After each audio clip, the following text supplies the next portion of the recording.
Okay, little context. I have a proper video planned for next week, and I honestly didn't want to front load my channel with too much Star Wars, but there's been some breaking news, and it seemed like the best time to at least touch upon the subject that I had in mind, and some awesome friends encouraged and or dared me to get this video up in time, so here we go.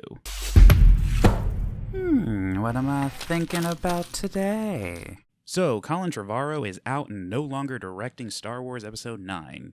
Yay? Here's the thing, I never understood the vitriol targeted toward this guy. Then again, I didn't think Jurassic World was a movie that warranted a passionate opinion, positive or negative. Regardless, him and Lucasfilm have parted ways and no one seems to be all that bent up about it. I could go into what this means for the movie if Kathleen Kennedy made the right choice, or that I think it's kind of bull that the same fans who have been celebrating this would in the same breath riot over firing Lord and Miller over the justification that they are standing on the so-called studios leave directors alone soapbox. Side note, I'm a believer that studios and filmmakers should both alter their approach depending on what they are trying to achieve. A interconnective canon-driven franchise absolutely needs a showrunner, for lack of a better term, and they need great filmmakers who have voices, but are also talented enough to vocalize them within parameters. And if you want a filmmaker-friendly studio, sure, output a couple cool different takes, but don't think you're going to interweave them later. And to me, Star Wars lives in the former, a franchise whose canon is held dear by both creators and fans, and is somewhat victim to a slight gatekeeping mentality. And before you go ahead and say this is a House of Mouse issue, remember that pretty much everything in the franchise until the acquisition still had the input and green light of this guy. Now, this isn't to say that Lucasfilm can't be a, I hate this term, filmmaker-friendly studio, and from a certain point of view, they may be missing out. I know the Marvel films get a lot of guff, but honestly, I would credit the popularity and longevity of that franchise due to the studio at least leaning a bit into interesting takes and voices. I mean, a filmmaker's vision is the only way you get from what's regarded as a low point to the series to, holy cow, what is this beautiful 80s nonsense? I know the knee-jerk reaction is, well, just have directors do their takes, experiment. Well, here's some truth. It ain't gonna happen. At least I'm not waiting for it to. And everything that has gone down with these movies kinda smells of that. Let's make a war movie. Oh no, that's not really a Star Wars movie. Let's get the Jump Street guys to, oh wait, no, this may be too funny.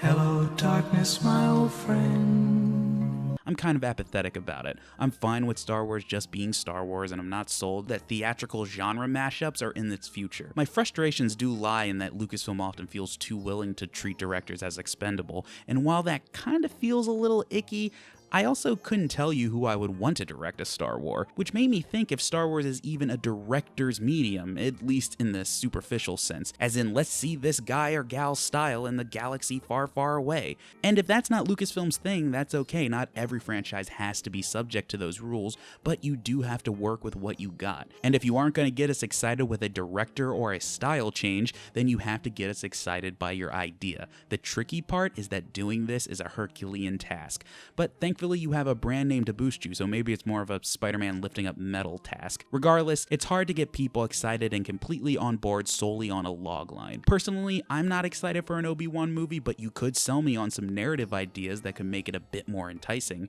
Maybe some internal character work, struggling to come to terms with his previous actions with appropriate Tatooine desert-style action. I wonder if I've ever seen that work out. And while that can still be quality under the umbrella of Star Wars appropriate sensibilities, it still may not be a simple sell. Sure, you're probably delivering a sick Star Wars narrative, but it will probably look or feel like most of the other Star Wars movies. You run the risk of not having the type of visible hook that other movies have. Oh wait, Marvel does Hip Hop Panther? A superhero movie finally focusing on a female lead? That's new. Even Star Wars itself has done this. Honestly, The Last Jedi doesn't look entirely off book, but you have more people intrigued and talking about it based off one line read. It's time for the Jedi to end. And yes, directors are what ultimately bring this flavor to the table, but maybe Star Wars as it is now just isn't malleable to visions of directors who are considered craftsmen, but maybe to ones that intimately tap into the lore, characters, and story.